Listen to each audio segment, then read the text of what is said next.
Assalamualaikum warahmatullahi wabarakatuh. Salam sejahtera bagi kita semuanya. Om Swastiastu, salam kebajikan, namo buddhaya, rahayu, rahayu, rahayu.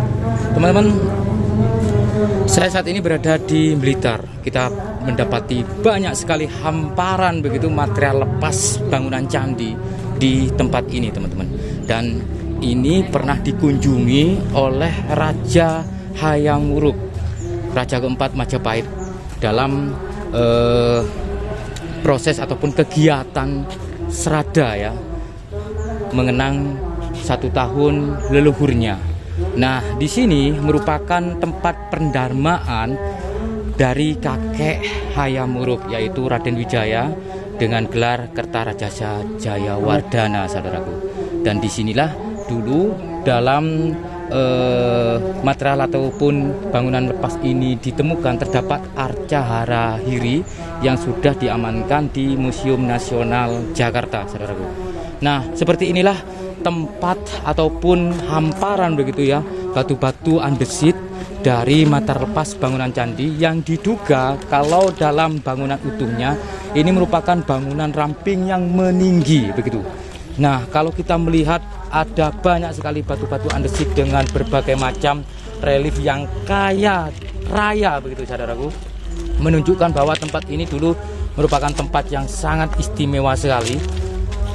Raden Wijaya merupakan pendiri kerajaan Majapahit di tahun 1292 dan meninggal di tahun 1309 ya. Nah, ini merupakan tempat perabuan dari Raden Wijaya. Kita tidak bisa membayangkan utuhnya ya, bagaimana megahnya bangunan ini dengan material yang berkubik-kubik yang banyak sekali di tempat ini, menunjukkan bahwa ini dulunya merupakan bangunan yang sangat-sangat besar begitu, yang mungkin kita bisa membayangkan ada sisi kesamaan begitu ya di Candi Arimbi di Wonosalam, Jombang situ, teman-teman. Nah, kalau kita bisa melihat bagaimana seperti relief yang ada di depan kita ini banyak sekali kita dapatkan di Gunung Penanggungan ataupun Gunung Pawitra, teman-teman. Ada sisi kemiripan yang artinya memang berkaitan begitu ya. Bangunan ataupun Candi Simping ini berada di Blitar, teman-teman. Nah, ini ada beberapa relief yang seperti ada bentuk sosok wajah begitu ya, hidung yang besar, mata yang melotot begitu ya. Nah, seperti ini, teman-teman. Nah, di depan kita ini ada 4 batu yang cukup besar yang berelief begitu ya. Nah, seperti ini kemungkinan berada di itu ya, ambang pintu candi, teman-teman. Nah, besarnya seperti ini. Kalau melihat dari ukurannya ini, untuk lebarnya mungkin ada 1 meter dan untuk tingginya itu lebih dari 1 meter ini. Bisa dilihat ada 4 ya kalamakara di sini, saudaraku.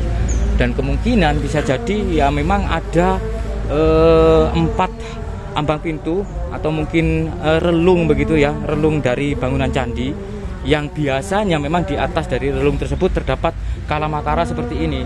Kalau kita mengacu kepada di bangunan penataran seperti yang di Blitar ya, di setiap relungnya itu kan memang ada begitu ya, ada semacam bentuk kalamakara seperti ini, teman-teman. Dan ini dibentuk ataupun dipahat dari batu yang utuh, bukan dari batu-batu yang ditempelkan terus menjadi bentuk seperti ini, tapi batu yang utuh, teman-teman.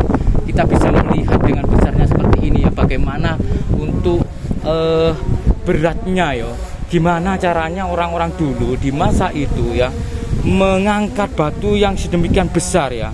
Nah, sedemikian besar seperti ini, teman-teman. Dan ada semacam sekat-sekat ya di sini. Kemungkinan ini adalah sebagai pengunci ataupun supaya lebih kokoh begitu ya, karena memang struktur ataupun metode yang digunakan oleh zaman dulu itu seperti puzzle, teman-teman, saling mengunci, sehingga ketika ada gempa maupun bencana itu tidak begitu signifikan untuk kerusakannya. Namun di sini, teman-teman, meskipun kita banyak mendapati hamparan ataupun beberapa batu material lepas di sini, di tengah sini, teman-teman, kita masih dapatkan semacam struktur pondasi ya, struktur pondasi yang kalau kita lihat ada dua jenis material begitu, ada batu andesit dan di tengahnya terdapat batu-batu bata merah ya. Nah seperti ini teman-teman, dan kondisi dari Candi Simping ini ya bisa dipastikan begitu ya, untuk pondasi di bangunan induknya itu besarnya seperti ini saudaraku, besar sekali, dan di setiap sudut maupun di dinding dari struktur pondasi ini kita dapatkan relief-relief yang semacam ini menggambarkan apa ya istilahnya itu, sosok-sosok makhluk mitologi yang sangat sakral di zamannya. Nah ini masih kelihatan sangat kokoh sekali teman-teman, dan bisa dipastikan juga karena memang Gunung Kelut itu ada beberapa kali mengalami letusan dan ini berdekatan sekali dengan Gunung Kelut, sehingga mungkin di zaman itu teman-teman ini untuk tingkat kerusakannya itu dari dampak letusan Gunung Kelut ya, yang mungkin di waktu itu ditemukan dalam keadaan yang sudah tertimbun lahar saudaraku ya. Nah di tengah itu ada Linggayoni dan kondisinya seperti ini ya, karena memang baru-baru ini dari hari-hari kemarin itu Blitar hujan terus saudaraku, dari pagi sampai malam itu hujan, sehingga di tempat ini ya tergenang air ya, meskipun tidak banjir ya. Nah ini luas sekali teman-teman. Nah bisa dilihat ya bagaimana cara nenek moyang kita ataupun leluhur kita menempelkan batu yang satu dengan batu yang lain ini saling mengunci sehingga kuat seperti ini. Kalau kita lihat dari sisi spasinya teman-teman, ini semacam tidak ada racikan pelekat ya. Kalau di bangunan sekarang kan ada racikan semen ya, kapur dengan pasir, tapi ini teman-teman gimana caranya gitu loh ya. Ini masih menjadi sesuatu yang diperdebatkan ya di dunia sejarah ataupun dunia pertukangan ya. Jadi ini masih banyak sekali yang ingin meniru konstruksi bangunan-bangunan candi maupun bangunan-bangunan bersejarah. Nah seperti ini saudaraku. Nah di situ terdapat Linggayoni. Linggayoni di sini ini agak beda dengan Linggayoni yang di bangunan-bangunan candi yang lain. Kalau di bangunan-bangunan yang lain terdapat naga raja dengan cerat ataupun kucuran, tapi di sini itu semacam ada pelipit begitu, dan di tengahnya itu boleh naik Pak? Oh iya, nggak wis ya? Hah? Dilepas sepatunya? Kita lepas ya sepatunya.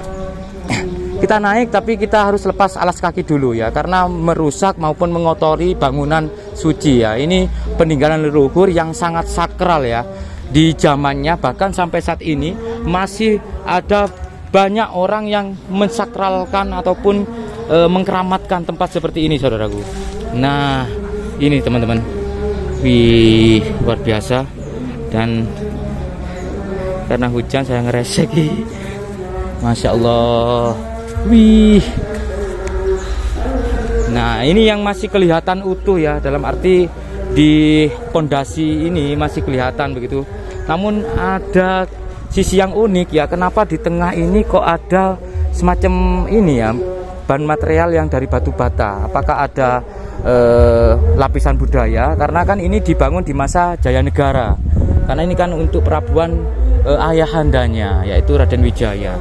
Nah keunikan dari batu Yoni ini teman-teman, nah ini semacam ada kura-kura yo. Nah ini mungkin menggambarkan kisah Samudra Mantana ini teman-teman, tapi kura-kuranya ini berbeda ya. Ini semacam ada ini kepalanya, apa istilahnya itu, kura-kura ya. Kura-kura ini kepalanya yo, tangan kanan. Oh iya, iki anu niki, jadi mengangkut apa, gunung. Ini mungkin di sini untuk Mahamerunya. Wih luar biasa teman-teman, dan ini diukir maupun dipahat dari batu yang utuh loh. Besar sekali loh, tuh gede rek, tuh oh pengangkatnya ya. Masa ono katrol zaman biyen gak ada kan ya, gak ada.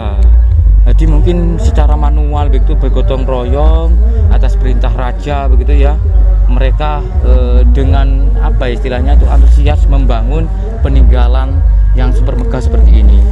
Tapi ini kok beda ya kura-kuranya ya.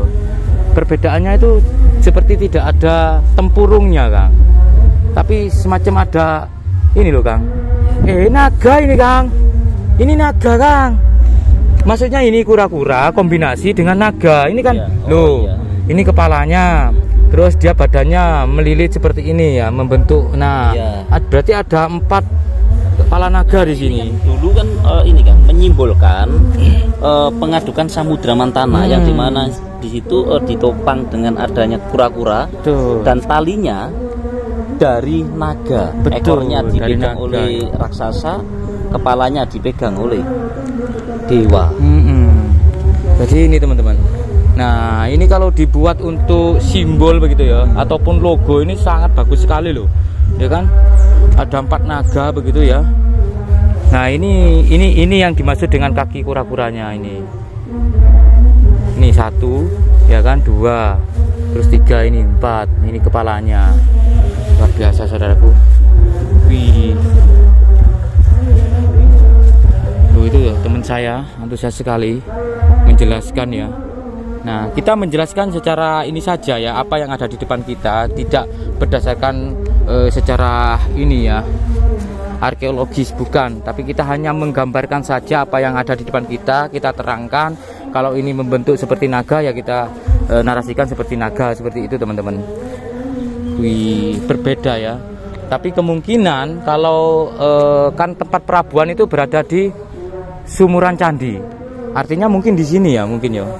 Ini mungkin di tengah sini mungkin Sumuran Candinya, tempat apa ya namanya, peripih ya, tempat-tempat yang sakral gitu ya.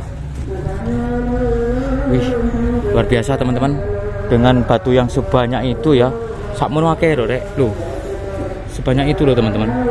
Bagaimana ketika bangunan ini utuh ya teman-teman, pasti sangat megah sekali ya, sebagai gambaran ya bahwa bangunan utuh ini seperti di Candi Prambanan, seperti Candi Borobudur, serta candi-candi yang lain. Wih, luar biasa teman-teman. Kalau kita coba agak apa istilahnya itu, ada kesamakan tingkat kerusakannya kan, seperti Candi Arimbi kan. Itu kan sangat banyak sekali material, sampai ratusan bahkan ribuan ya. Ini awalnya ini tersambung begitu teman-teman ya, tersambung dan bisa dilihat kunciannya. Ini bunga apa ini? Bunga apa ini? Loh, gambar. Loh, membentuk seperti itu ya, kelopak bunga. Luar biasa teman-teman. Dan jadi di apa istilahnya itu, di dalam dari pembentukan relief itu ada seperti ini Kang. Ini untuk menyatukan ataupun istilahnya kunciannya ya, metode kunciannya, cara mereka mengunci itu seperti ini, saling menyatu begitu loh. Tuh. Wih, luar biasa. Oke, cukup ya dari Candi Simping. Kang, bentar Kang, ini ada Padmasana Kang. Ini di atasnya bisa dipastikan tempat arca Kang. Nah ini Kang, ya kan? Jadi di sini ada arca begitu loh. Di atas sini ada arca. Katanya itu dari artikel yang saya baca itu, di sini pernah ditemukan arca Harahiri yang sudah diamankan di Museum Nasional Jakarta. Jadi mungkin beberapa arcanya itu berada di sini. Ini kan tempat duduk ya, tempat alas arca ini. Luar biasa teman-teman. Sakmono kae lho rek. Berarti ya letusan Gunung Kelut itu sangat dahsyat sekali ya. Bahkan sampai ke Mojokerto katanya.